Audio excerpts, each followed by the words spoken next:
Welcome. In this video, I'm going to tell you about Project 5. For this project, I'm not going to give you any wireframe or any idea. You have to do it on your own. It is kind of your test.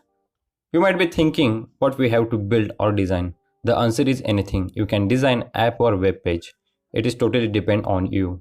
Let's say you have to build a web page for some brand like Nike or Puma. Then you can take inspiration from official website of Nike or Puma, or you can just search on the Google, or you can also search on Dribble and try to make this project.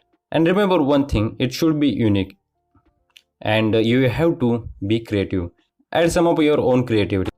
There are some steps you have to follow. Like step 1 is take an inspiration. Second one is make a wireframe. Third step is design an app or web page. The step 4 is create at least 3-page app or web page. And step 5 is prototype. And the last step is share your project with me and also with your friends. So those are the steps to make this project. I know you can do it.